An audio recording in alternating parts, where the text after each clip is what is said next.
وَمَا لِيَ لَا أَعْبُدُ الَّذِي فَطَرَنِي وَإِلَيْهِ تُرْجَعُونَ۔ ترجمہ کنز عرفان، اور مجھے کیا ہے کہ میں اس کی عبادت نہ کروں جس نے مجھے پیدا کیا اور اسی کی طرف تم لوٹائے جاؤ گے۔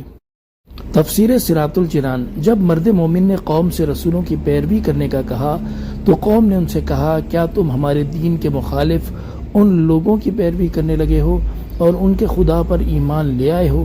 اس کے جواب میں اس مومن نے کہا کہ اس حقیقی مالک کی عبادت نہ کرنے کا کیا مطلب جس نے مجھے پیدا کیا اور جس کی طرف لوٹ کر سب کو جانا ہے۔ ہر شخص اپنے وجود پر نظر کر کے اس کی نعمت اور احسان کے حق کو پہچان سکتا ہے۔ اس آیت سے معلوم ہوا کہ کسی کو وعظ و نصیحت کرتے وقت ایسا انداز اختیار نہیں کرنا چاہیے جس سے وہ غور و فکر کرنے کی بجائے نصیحت کرنے والے کی مخالفت پر اتر آئے۔ جیسے یہاں اس خیر خواہ مومن نے قوم کو یہ نہیں کہا کہ تم گمراہ اور خطا کار ہو، تمہاری سوچ غلط ہے اور عقیدے میں خطا ہے، بلکہ یوں کہا کہ اللہ تعالیٰ نے مجھے پیدا کیا ہے اور یہ اس کے حقیقی معبود اور عبادت کا مستحق ہونے کی ایک دلیل ہے، تو اگر میں اس کی وحدانیت کا اقرار نہ کروں اور صرف اسی کی عبادت نہ کروں تو یہ میری ناشکری، احسان فراموشی اور میری خطا ہے۔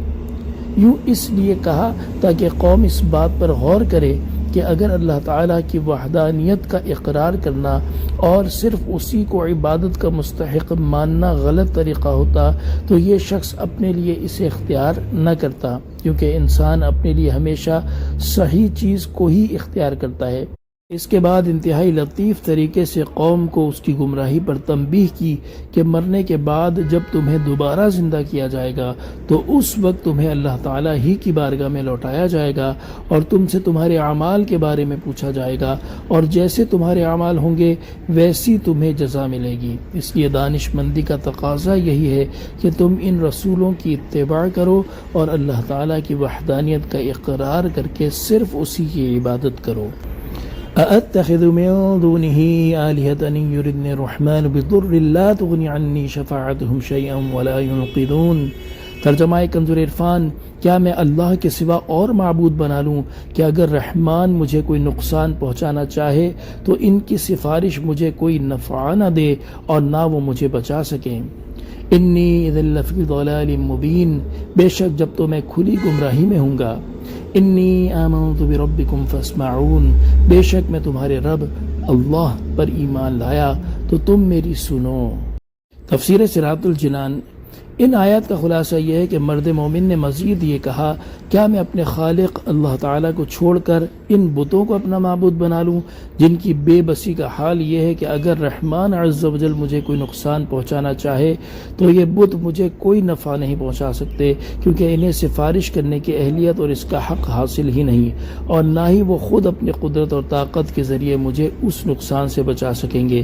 اور بتوں کا عاجز اور بے بس ہونا اس بات کی دلیل ہے کہ بت عبادت کے مستحق ہرگز نہیں ہیں، اور اگر میں اللہ تعالیٰ کی بجائے بتوں کو اپنا معبود بنا لوں جب تو بے شک میں کھلی گمراہی میں ہوں گا، کیونکہ عاجز اور بے بس بتوں کو اس خالق کے ساتھ شریک کرنا جس کے علاوہ کسی اور کو حقیقی قدرت حاصل نہیں، ایسی گمراہی ہے جو کہ کسی بھی عقل مند سے پوشیدہ نہیں۔